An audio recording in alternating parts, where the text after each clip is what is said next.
Bonjour à tous et bienvenue dans cette série d'interviews qu'on continue pour interroger des praticiens de la pensée visuelle sur leur expérience du co-développement professionnel. Et aujourd'hui, on est avec Julie. Bienvenue Julie. Bonjour, merci Mathilde. Merci à toi. Et avant qu'on parle de toi et donc de qui tu es, de ton retour d'expérience, je vais juste redire deux mots sur ce qu'est le co-développement professionnel pour des personnes qui débarqueraient sur cette vidéo sans savoir de quoi on parle. Et donc, le co-développement professionnel pour facilitateur graphique, c'est un format de groupe d'entraide pour des praticiens de la pensée visuelle que j'ai lancé début 2021. Et donc, quand je dis praticien de la pensée visuelle, c'est des personnes qui utilisent le visuel, le dessin dans leur travail, soit pour s'accompagner elles ou accompagner les autres. Donc, ça peut être, par exemple, des personnes qui font de la captation graphique en direct de conférences ou de réunions, des personnes qui animent des réunions par le visuel, donc qui font de la facilitation graphique, ou du sketchnote, ou de l'illustration, voilà. Ou plein d'exemples d'utilisation du visuel. Sous quelle forme ça se présente? C'est un cycle d'accompagnement de 8 mois avec une séance par mois de 2 heures, donc du co-développement professionnel. Et il y a une séance de lancement au début pour faire connaissance et une séance de bilan à la fin. Et le groupe est constitué de 5 à 7 personnes qui ont en commun cette pratique du visuel dans leur métier et qui ont aussi l'envie d'avancer sur leurs problématiques du quotidien grâce à l'intelligence du groupe. Donc voilà pour les présentations. On aura l'occasion d'expliquer plus ce que c'est le co-développement au fil de cette vidéo. Mais toi, Julie, qu'est-ce qui t'a donné envie de faire ce cycle? Enfin, oui, voilà, quel était ton besoin ou ton envie au démarrage? Mhm. D'abord, merci, hein, tu m'as très bien résumé ce qu'est le codev et donc ça reflète en tout cas tout à fait ce que moi j'y ai vécu. Euh, donc, j'ai un profil peut-être un peu atypique par rapport au reste du groupe. C'est que je ne suis pas une facilitatrice visuelle comme cœur de métier. Moi, j'ai plutôt un profil de spécialiste en ressources humaines. Et donc, j'utilise le visuel dans ma fonction RH, d'autant que je suis amenée à accompagner des équipes ou du changement ou des process. Donc, je peux vraiment faire appel au visuel pour, moi j'appellerais ça vulgariser ou simplifier des choses qui parfois sont un peu trop complexes. Mais j'utilise aussi le visuel de manière privée.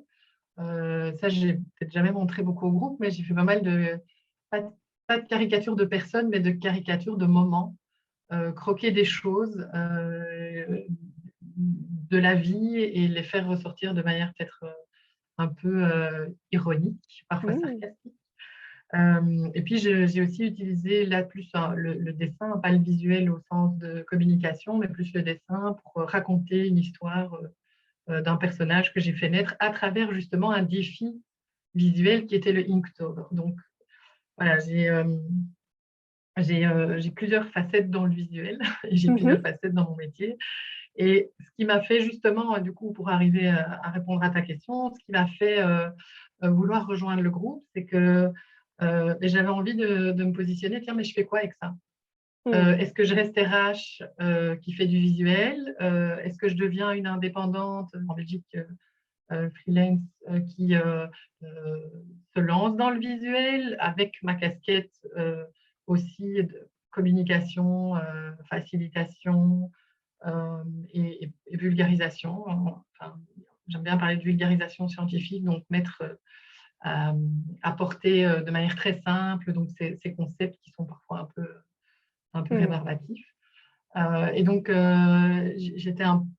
fait, je pense que j'étais un peu perdue quand même au moment où je me suis inscrite en me disant mais qu'est-ce que je fais avec tout ça parce que ça fournit d'idées et pas de projet, vraiment d'idées parce que je n'étais pas encore dans des phases projet.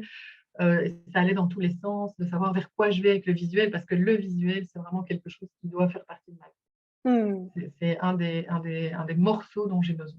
Mmh. Donc, je me suis lancée dans le codev en me disant on va faire le point sur vers où je vais avec la pensée visuelle. Mmh. Ah, maintenant, j'ai déjà envie de sauter à la conclusion et de voir la suite de l'histoire. Alors, est-ce que Si tu veux. Bah oui, allons-y. Qu'est-ce Alors, que le Codev m'a permis de dire aujourd'hui, je reste RH comme base, comme fondement, on va dire, parce que c'est là que je pense, c'est là que je maîtrise la matière. Mais je veux développer davantage le visuel dans mon métier RH. mmh, Donc ça, c'était ma deuxième question. Une fois que je me suis dit, OK, je vais plutôt rester RH et utiliser le visuel, c'est comment je fais pour l'utiliser davantage. Euh, et c'est comme ça d'ailleurs qu'une des problématiques que j'ai apportées, c'était comment je me positionne à la frontière des ressources humaines et de la pensée visuelle euh, pour rester très en ligne avec ce que je fais chez mon employeur actuel, mais aussi pour m'ouvrir des perspectives peut-être pour plus tard, parce qu'il ne faut jamais dire jamais. c'est ça. Et donc pour dire mais comment je parle de, c'est pas comment je parle de moi, mais c'est qu'est-ce que je fais professionnellement et comment je parle de ça dans mon entourage professionnel étroit et élargi. Mmh. Et, et franchement, j'ai pas fini mon cheminement parce que je trouve qu'on ne répond pas comme ça à des problématiques. Même si le codev a duré 8 mois, je n'ai pas apporté ma question tout de suite. Et donc, mais je suis vraiment très sereine et beaucoup plus. Je me sens moins dans un bateau qui vogue dans tous les sens et qui se fait chambouler qu'avant, quoi. Maintenant, je suis sur un fleuve ou une rivière. Euh, je sais que j'avance, quoi. Mmh. Et ça c'est chouette. Et c'est vraiment pour moi le codec qui m'a permis de poser. Mmh. Super. Et alors, si tu parce que toi, tu faisais partie de tu connaissais pas le Codev avant, je crois, Non, voilà. Donc si tu pouvais expliquer avec tes mots comment se passe une session de co-développement, à quoi ça ressemble? oui. Mmh. Donc, euh, avant de dire à quoi ça ressemble, si je devais la décrire avec une baseline, pour moi, c'est vraiment une séance de travail collectif. Oui, une séance de travail collectif où je vais me positionner soit comme un client qui a une solution ou un problème à régler, soit comme un consultant qui va venir euh, aider la personne qui a une solution ou un problème à régler. Mais au final, on va tous ressortir gagnants de cette séance parce que on apprend autant en se positionnant comme client qu'en se positionnant comme consultant. Mmh. Et quand je dis apprendre, ce n'est pas forcément du développement personnel, hein, c'est vraiment, on apprend des choses, on a des échanges de pratiques, on a des échanges de perspectives, on s'échange des bonnes pratiques. En tant que consultant, on est parfois aussi un peu coach, hein, enfin, en posant des questions parfois bousculantes à l'autre. Et donc voilà, ça c'est vraiment pour moi le principe, c'est du travail. C'est pas de la thérapie, c'est vraiment du travail collectif où on retire autant, quelle que soit la position qu'on prenne. Mmh. Et donc, comment ça se passe il y a toujours un moment d'inclusion. En management participatif, on parlerait de check-in.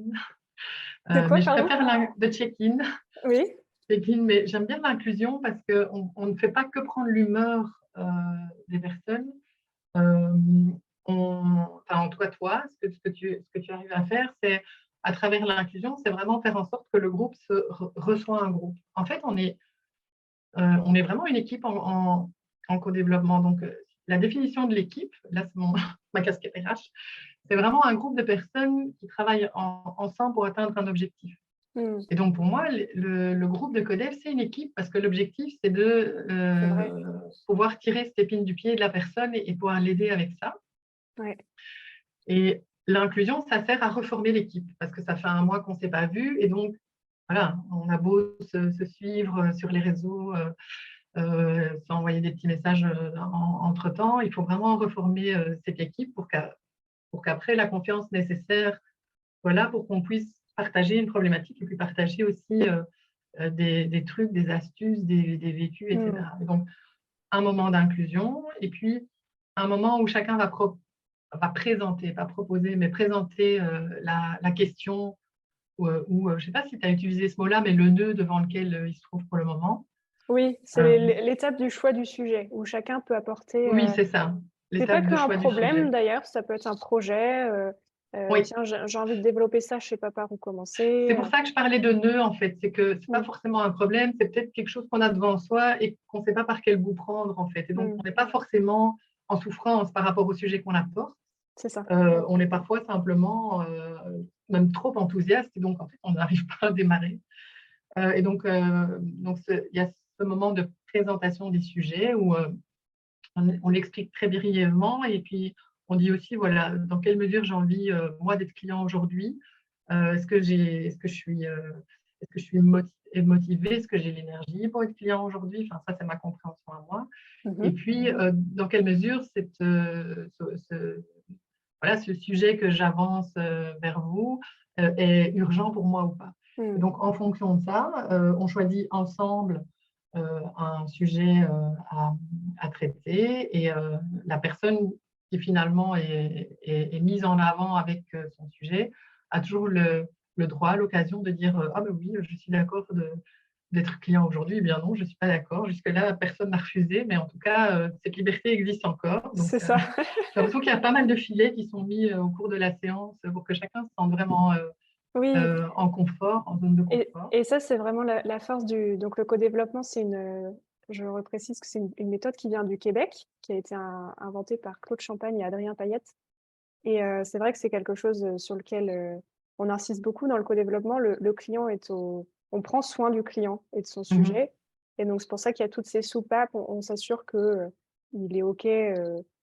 Mais ça, je trouve que le côté prendre soin, il est vraiment envers le client, mais envers les consultants aussi. Et Oui. l'étape suivante en est la preuve, c'est que le client va formuler sa demande de la manière la plus juste possible par rapport à ce qu'il amène.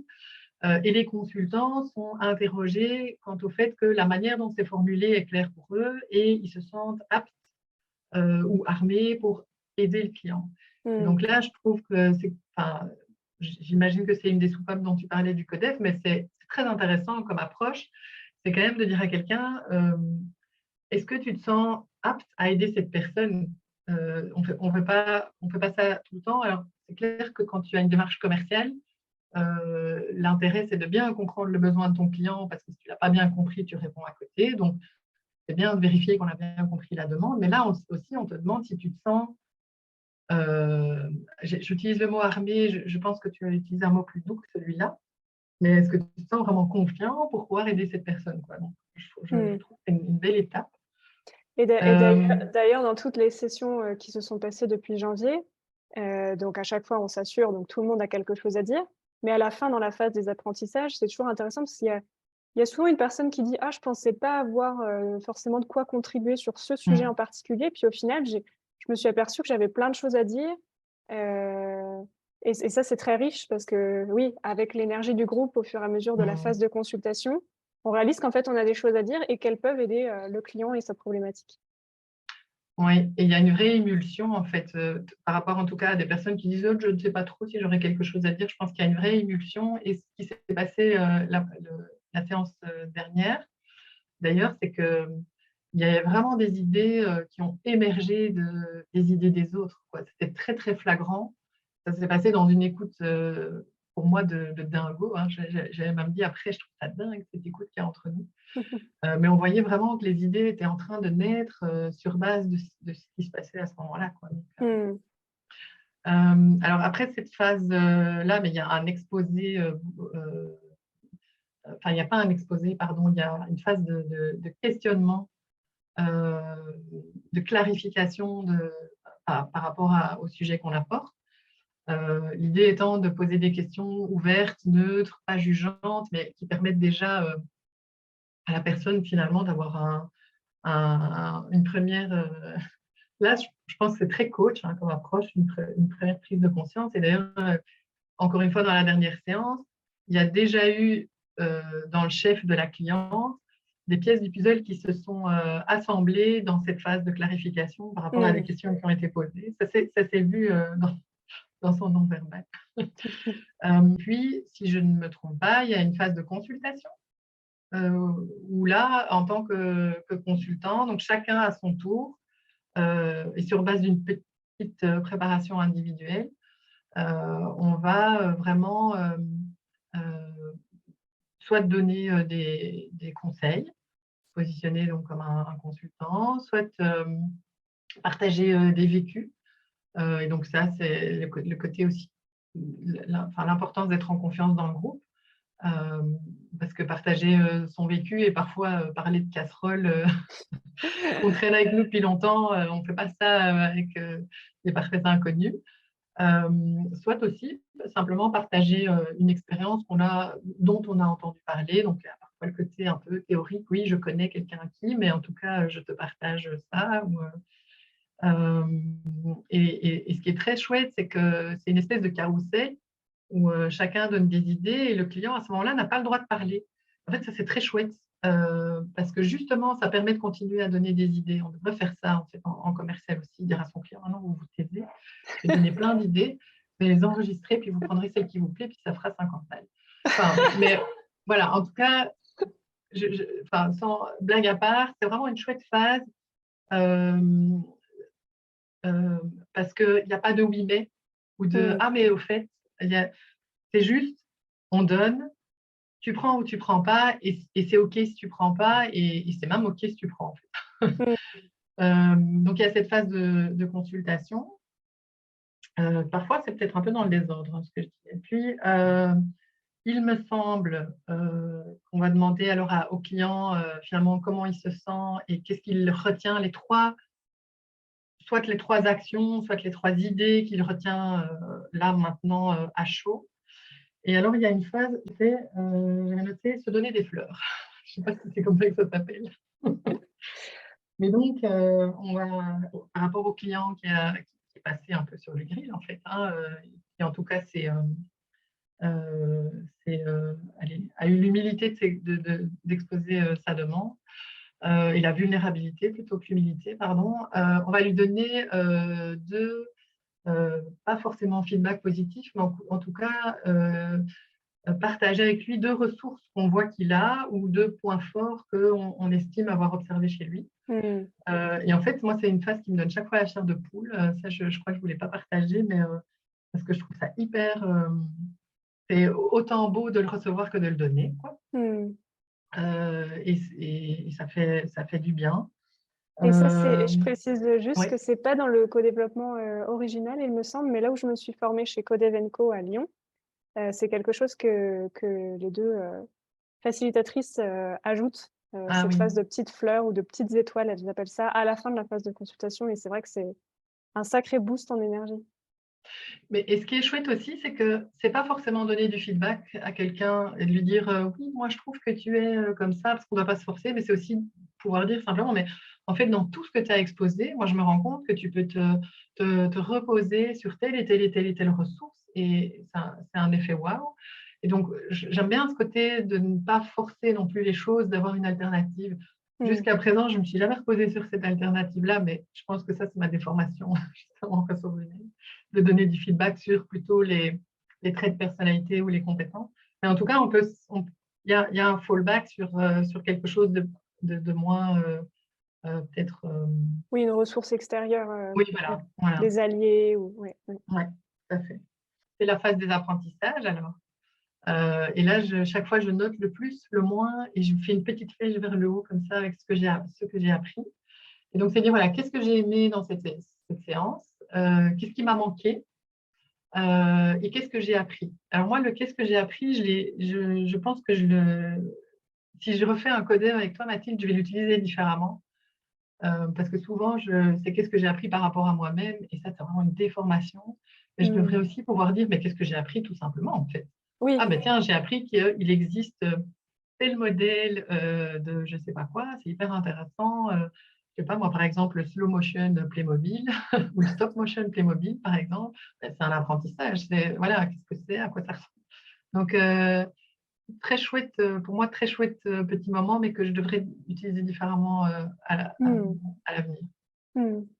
Et c'est vrai que cette Voilà. phase des apprentissages est toujours merci pour cet exposé parce que c'était très clair et je trouve ça toujours intéressant de voir comment les autres perçoivent un processus de codev. Et c'est vrai que pour les personnes qui nous écoutent, c'est un processus assez structuré quand même, Mhm. en 6 étapes.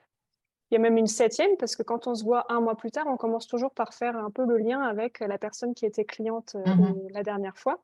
Comment ça a avancé pour toi? Est-ce que tu as avancé? Voilà. Et le fait que ce soit processé, tu parlais tout à l'heure, le client n'a pas le droit de parler, et cetera.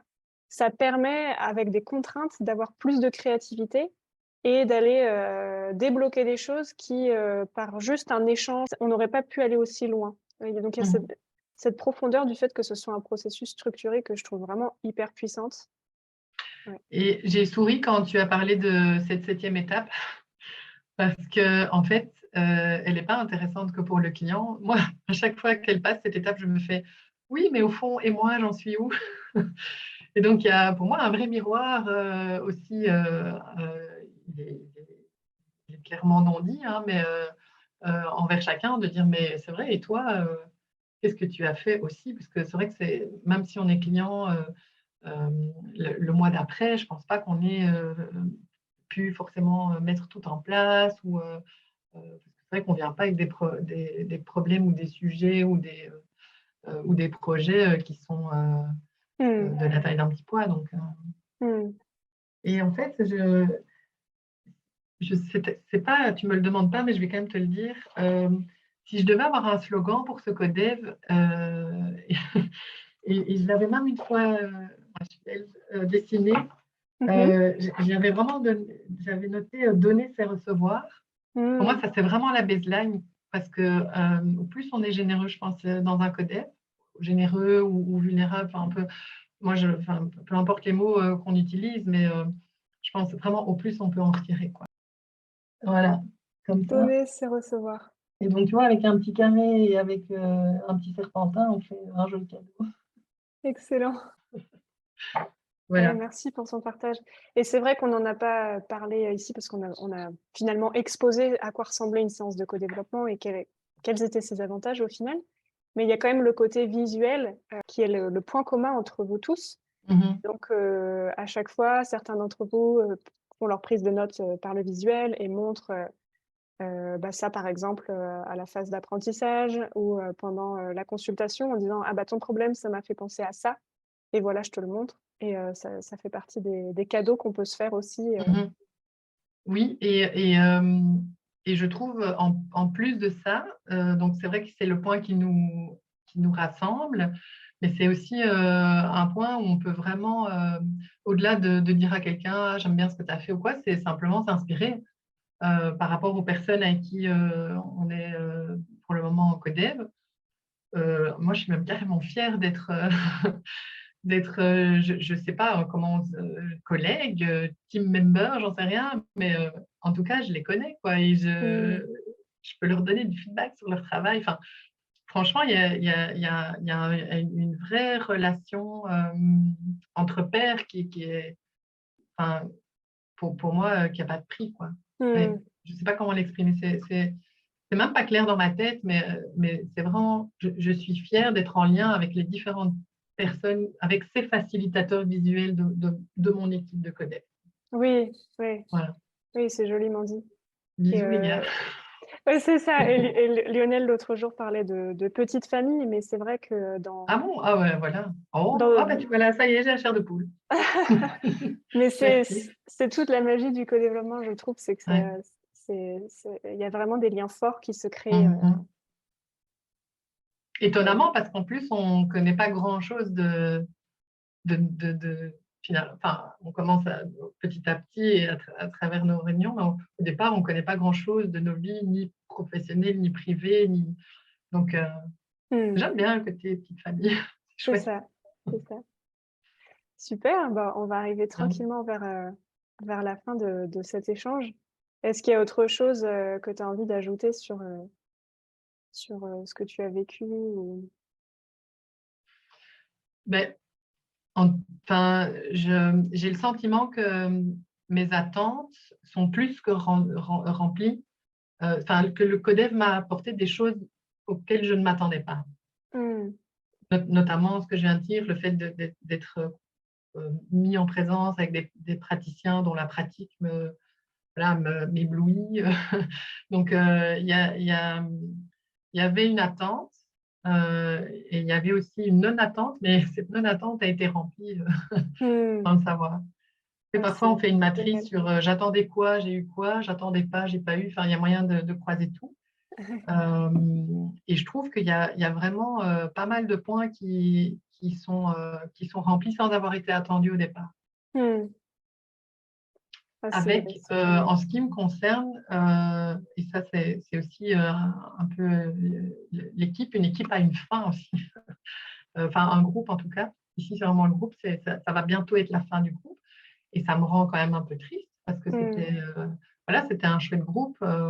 Donc je t'ai dit, voilà, peut-être que, enfin, je pense sérieusement à refaire une session, pas parce que mes besoins n'ont pas été remplis, mais parce que justement, je me rends compte à quel point c'est nourrissant de faire Mmh. partie de ce codev.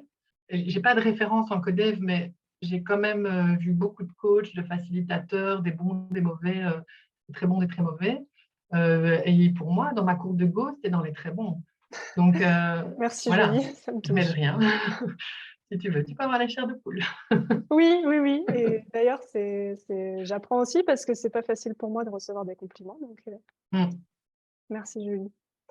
Écoute, tu parlais d'une petite madame, dont tu as les aventures. Si on veut continuer à rester en contact avec toi, comment on fait? Alors, je suis sur LinkedIn. Et donc, mon nom, c'est Julie Poncin, Poncin, en tant que professionnelle RH en Belgique. Et alors, je suis sur Instagram. Et alors là, j'ai un gros doute, mais je crois que je m'appelle Julie de Bruxelles. Effectivement, la petite madame qui est née du défi Inktober vit là ses aventures. Elle a fait une grosse pause pour des raisons voilà, X, Y et Z. Mais elle est bientôt dans les starting blocks parce que je recommence un workshop pour lui redonner vie à partir de septembre. Donc, la Excellent. petite madame est là. Et alors, Elle est-ce s'appelle que Flora. elle s'appelle Flora, et Ouais. donc est-ce que c'est cette petite madame qui vulgarise les ressources humaines ou Non, elle, c'est vraiment le côté privé là, en l'occurrence, du dessin. OK. Euh, c'est pas elle qui vulgarise parce que pour vulgariser, il faut parfois pas forcément de personnification. Mmh. Tu sais, enfin, si on veut expliquer un concept qui est plutôt sérieux pour certaines personnes, si tu as derrière une abeille ou un arrosoir, enfin, ou une goutte d'eau, j'en sais rien, ça va pas le faire, quoi. Donc, Mmh. il y a un côté assez neutre quand même qui joue encore dans le professionnel. En tout cas, j'invite, les personnes qui nous regardent à suivre, de près ce qui va sortir, chez toi parce que tu as des idées, Maintenant, ça me pas met la pression. non, non, non, sans pression, mais en tout cas, il y a vraiment quelque chose à faire autour du RH et de la vulgarisation par le dessin et de rendre ça plus accessible comme tu disais, tout à l'heure. Mhm. Donc moi, je suis en tout cas très curieuse d'en voir plus, dans le futur. D'accord.